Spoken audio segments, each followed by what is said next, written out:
Ahmad Subardjo, sang penjamin proklamasi kemerdekaan Indonesia. Ditulis oleh Patrick Matanasi, dilansir dari tirto.id.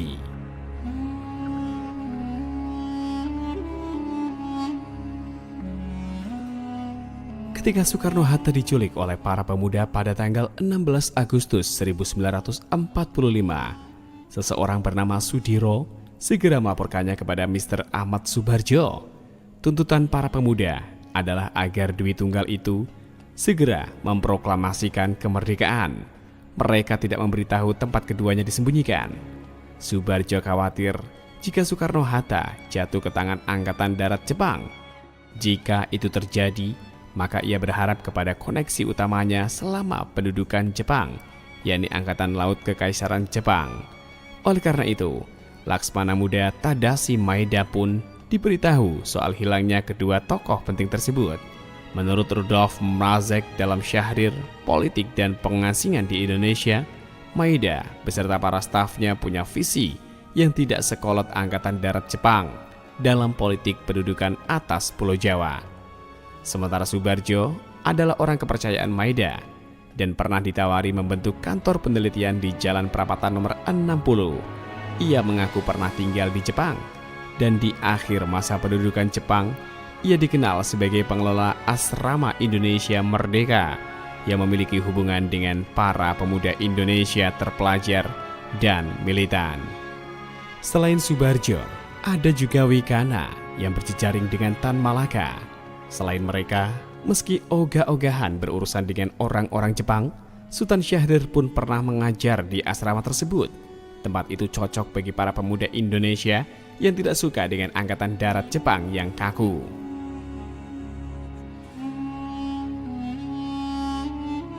Subardjo kemudian mendapat kabar dari seorang anggota PETA yang bernama Yusuf Kunto bahwa Soekarno-Hatta diamankan oleh para pemuda dari Angkatan Darat Jepang dan dibawa keluar Jakarta.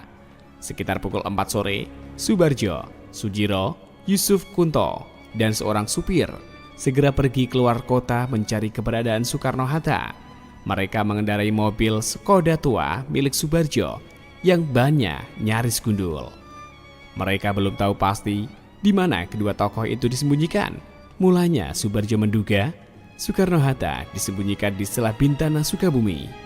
Namun setelah melewati Jatinegara, mobil mereka malah melaju ke arah Purwakarta. Sepanjang perjalanan, mobil mereka tak mendapat adangan apapun selain ban sempat bocor ketika mendekati Rengas Dengklok, Karawang. Ketika tiba di Rengas Dengklok, mereka diarahkan untuk menunggu di rumah Wedana. Seorang pemuda revolusioner bernama Sukarni menghampiri mereka. Subardjo kemudian dibawa untuk menemui komandan kompi bernama Mayor Subeno di tangsi peta yang tidak jauh dari rumah tersebut. Perwira didikan Jepang itu bertanya kepada Subardjo, apakah ia bisa mendesak Soekarno-Hatta untuk memproklamasikan kemerdekaan sebelum tengah malam? Subardjo menjawab bahwa hal itu tidak mungkin, dan Soekarno-Hatta juga harus kembali dulu untuk rapat kilat dengan panitia persiapan lainnya di Jakarta. Subeno merasa puas atas jawaban tersebut, maka ia pun mengizinkan Subardjo untuk menemui Soekarno-Hatta yang ternyata ditempatkan di sebuah rumah milik seorang Tionghoa tidak jauh dari tangsi peta.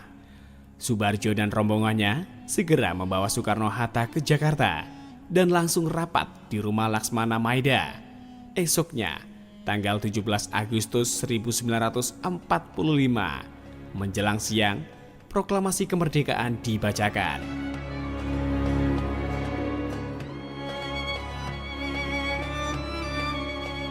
Kepercayaan Laksmana Maeda dan para pemuda anti-Jepang kepada Ahmad Subardjo menunjukkan bahwa ia bukan orang baru dalam dunia pergerakan. Ketika kuliah hukum di Universitas Leiden, ia adalah bagian dari Perhimpunan Indonesia bersama Hatta dan Iwa Kusuma Sumantri. Menurut Harry Poze dan kawan-kawan dalam Di Negeri Penjajah Orang Indonesia di Negeri Belanda, Ahmad Subardjo menjadi pengurus PI dari 1919 hingga 1921. Ia menjadi ketua organisasi tersebut atas dukungan Gunawan Mangunkusumo dan kawan-kawan. saat PI masih bernama Perhimpunan Hindia.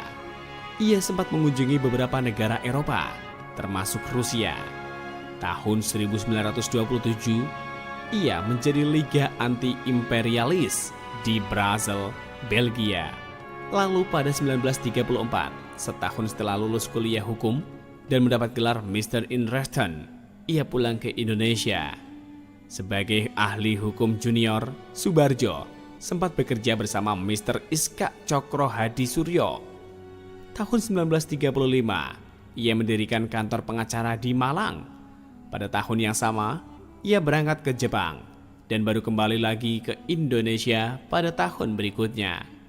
Kunjungannya ke Jepang membuatnya dicurigai pejabat Belanda. Dari tahun 1936 hingga 1939, Ahmad Soebardjo menjadi pengacara di Bandung dan sempat mengurangi kegiatan politiknya. Selain aktif sebagai pengacara, ia juga menulis untuk beberapa surat kabar. Setelah 1939, Soebardjo sempat bekerja di Radio Ketimuran yang merupakan bagian dari Nirom. Ia bertugas membuat program bulanan untuk musik, wawancara, dan pengumuman resmi. Pekerjaan itu tumpas setelah Hindia Belanda runtuh oleh serbuan kilat bala tentara Jepang. Setelah proklamasi kemerdekaan, ia yang berdarah Aceh, Bugis, dan Jawa itu diangkat menjadi Menteri Luar Negeri pertama Indonesia. Ia sempat berseberangan dengan pemerintahan Syahrir, sebab memilih merdeka 100% ketimbang ikut dalam diplomasi yang merugikan Indonesia. Oleh karena itu, saat terjadi peristiwa 3 Juli 1946 yang dianggap sebagai makar pertama di Republik Indonesia, Soebardjo beserta para pengikut Tan Malaka lainnya harus berpindah dari penjara ke penjara. Saat ibu kota Republik Indonesia di Yogyakarta diduduki Belanda, ia termasuk yang ikut ditawan.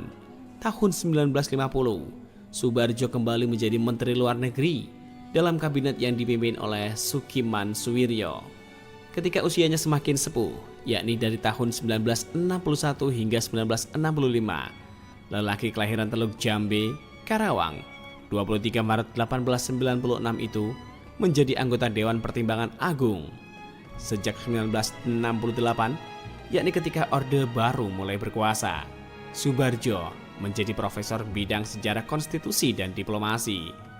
Tanggal 15 Desember 1978, Ahmad Soebardjo wafat. Meski perannya penting dalam persiapan kemerdekaan Indonesia, ia baru diangkat menjadi pahlawan nasional pada tahun 2009 atau 11 tahun setelah Orde Baru tumbang. Iya, narasi sejarah dan kepahlawanan Orde Baru memang sangat militeristis. Sebagai seorang sipil dan jarang disebut dalam buku-buku pelajaran sejarah, nama Ahmad Soebardjo tersisihkan. Padahal ia adalah orang yang menjaminkan dirinya ditembak mati demi proklamasi kemerdekaan.